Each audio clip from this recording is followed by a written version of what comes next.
Muy bien, entonces ahora sí llegamos a la diferencia específica que nos interesa de esta lectura, ¿no? Kant retoma esta distinción entre fenómeno y noúmeno a partir de lo que en su disertación inaugural de 1770 distingue como mundo sensible y mundo inteligible. De modo que los fenómenos son los entes sensibles, mientras que los noúmenos serían los entes inteligibles. ¿Sí?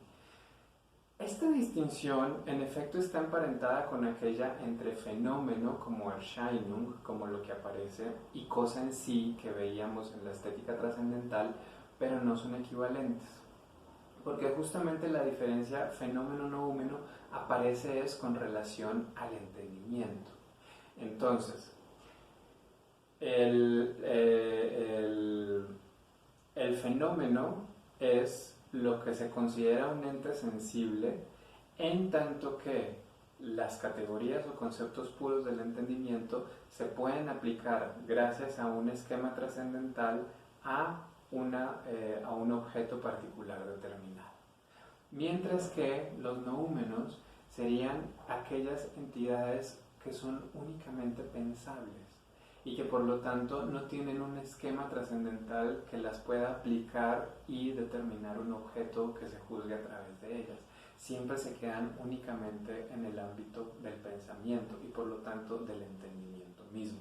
En ese sentido, la cosa en sí, como hemos visto, es un concepto indeterminado, es decir, que está fuera del alcance de la sensibilidad de un ente inteligible, y en cuanto tal no se puede tomar como un concepto determinado de algo que pudiera conocerse mediante el entendimiento, ¿no? Entonces, la cosa en sí, ¿no? Si se acuerdan, no es que haya una cosa en sí detrás de cada cosa fenoménica que podemos percibir o de la cual podemos tener experiencia, sino que justamente cosa en sí es nada más un concepto completamente general al cual no se le puede dar determinación alguna, porque determinar algo implica ya conocerlo, implica ya que está en relación con el sujeto de conocimiento, y si ya está en relación con el sujeto de conocimiento, entonces ya no es una cosa en sí, ya es una cosa para el sujeto que la conoce. Bueno. Ahora, el concepto de fenómeno en ese sentido, digamos que ya está mucho más trabajado, ¿no? Porque finalmente tenemos la elaboración desde la estética trascendental como lo que aparece, y luego entonces en la lógica va a ser precisamente, como les decía hace un rato, ¿no? Aquello que donde los conceptos puros del entendimiento se pueden aplicar para determinar un objeto en particular a través de la mediación de un esquema. El problema va a estar es con el concepto de noúmeno, ¿no? ¿Qué es lo que, o sea, la pregunta aquí va a ser, todo aquello que sea noúmeno es algo que entonces debe ser descartado y eliminado de cualquier tipo de pregunta filosófica, o en efecto hay noúmenos sobre los cuales se puede hacer algo, ¿sí? Esa es la pregunta crucial en relación a los noúmenos, ¿no? ¿Hay noúmenos que sirven para algo o todo noúmeno es completamente inservible para cualquier tipo de exploración o indagación filosófica? Bueno, entonces, en esa medida, lo primero que nos dice Kant es, bueno, vamos a entender entonces en primer lugar el noúmeno de manera negativa, es decir, como una cosa que no es objeto de la intuición sensible, y por eso es algo que solamente se puede pensar. Mientras que podemos también tener el noúmeno en un sentido positivo, donde ahí es el objeto de una intuición no sensible, ¿sí? De una intuición que entonces no es la nuestra, sino la de otro tipo de seres racionales, como es el caso de una intuición intelectual, que es la que Kant piensa que está en un ser racional como Dios, ¿no? Donde recuerden, intuición intelectual quiere decir que pensamiento y existencia son una y la misma cosa. Es decir, en el momento en el que Dios piensa algo, en ese momento mismo esa cosa existe, es algo. lo que no nos ocurre a nosotros como seres racionales finitos. Nosotros podemos pensar muchas cosas, pero eso no quiere decir que esas cosas que pensamos en efecto existan, independientemente de nosotros, ¿no? Entonces, en ese sentido, esta distinción de un noúmeno en negativo y positivo está apuntando a la posibilidad de muestra que la posibilidad de una cosa no responde únicamente al principio de no contradicción, sino que tiene que haber una intuición que le corresponda, ¿no? Como vemos en la diferencia entre lógica general pura y lógica trascendental. El hecho de que algo no se contradiga a sí mismo no quiere decir que existe, por lo menos no para nosotros como seres racionales finitos con una intuición sensible.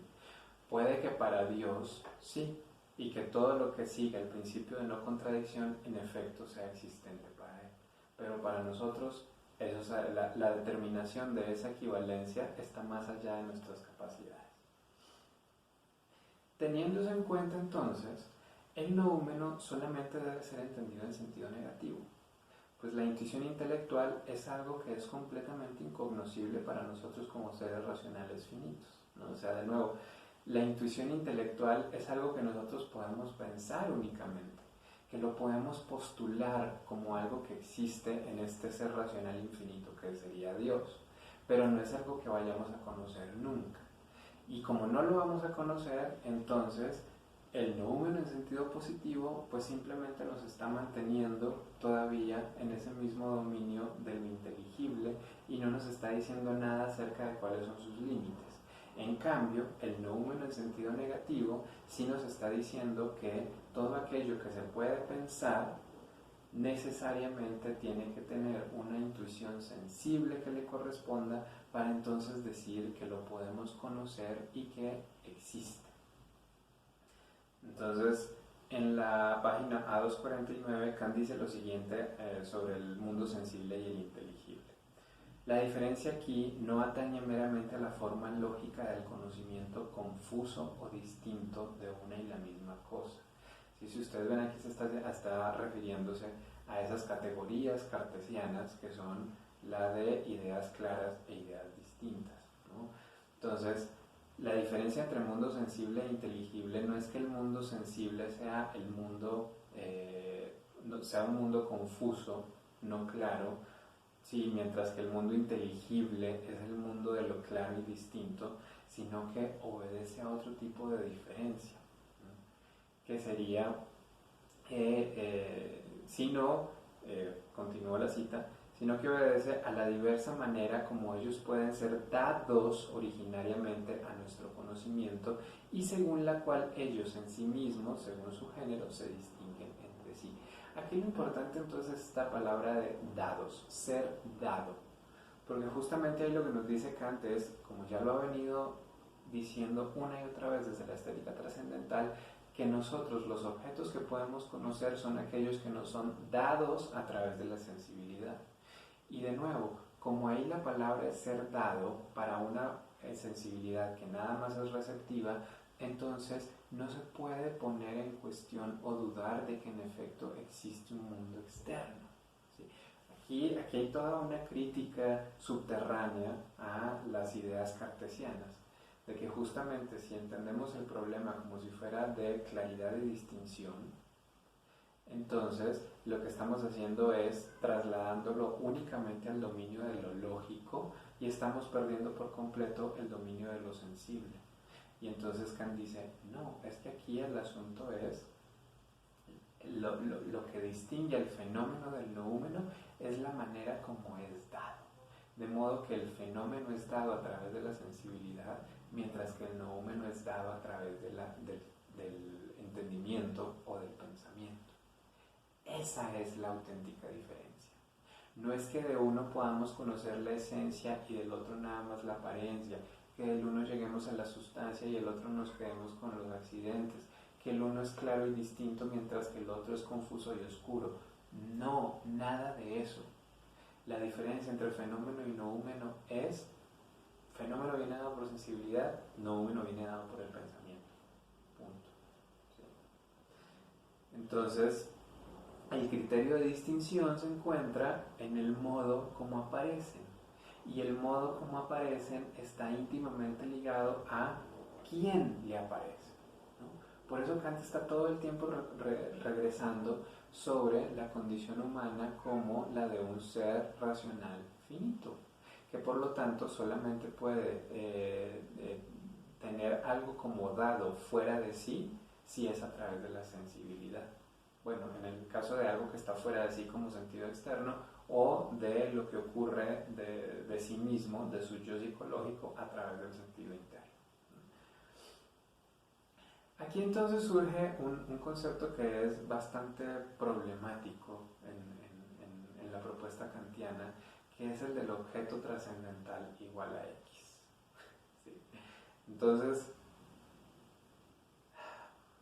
el objeto trascendental igual a X es análogo a la cosa en sí, pero no son lo mismo, ¿no? Porque de nuevo, la cosa en sí es para la sensibilidad, es decir, aquello que necesitamos pensar para que una sensibilidad que solamente es receptiva, en efecto, tenga algo que la afecte y por lo tanto se forme una representación indeterminada en las intuiciones, ¿no?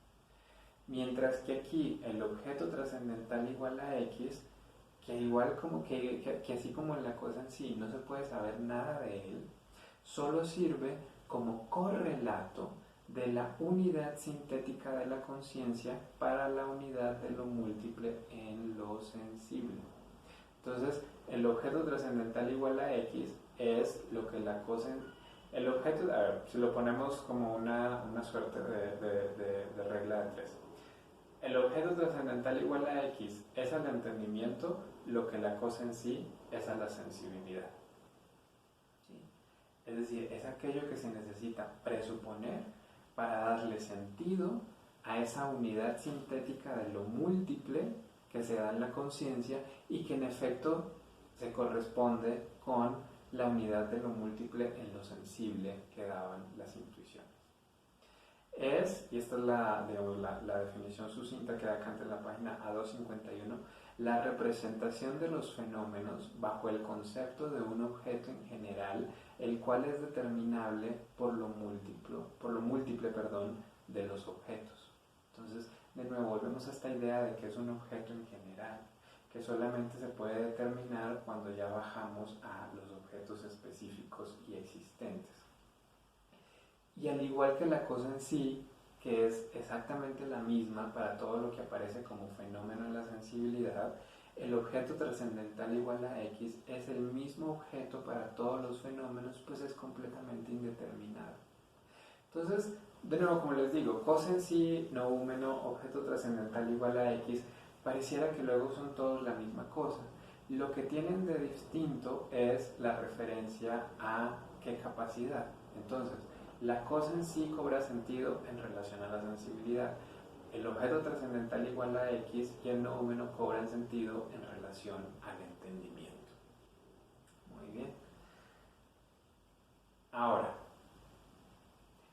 ¿dónde entonces está el problema y por qué es necesaria hacer la diferencia entre fenómeno y noúmeno basándose en el modo como aparece? Es decir, fenómeno sensible, noúmeno inteligible o del pensamiento. El problema estriba en que las categorías tienen la posibilidad de extenderse más allá de la intuición sensible. Es decir, las categorías pueden pensar más cosas de las que pueden aparecer a través de la intuición.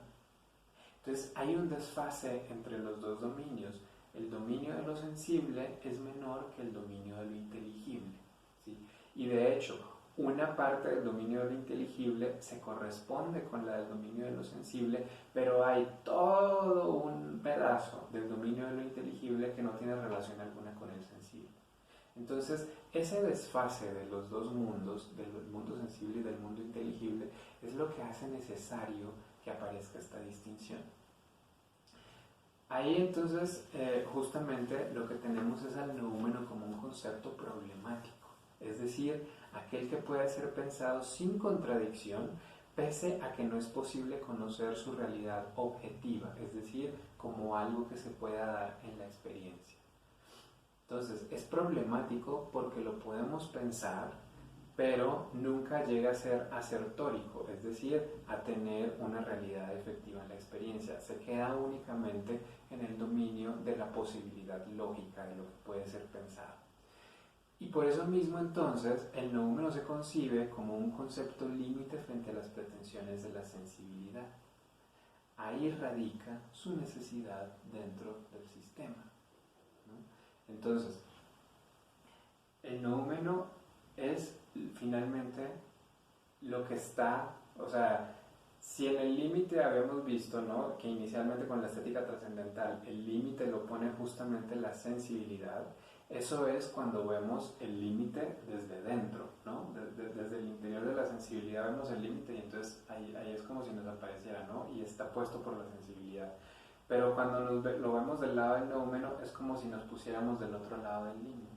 Y entonces es lo que está más allá de la sensibilidad, pero entonces aquí ya el límite nos aparece puesto por el noúmeno, ¿no? Es decir, por aquello que solamente puede ser pensado, que es todo esto, y nunca experimentado de manera sensible.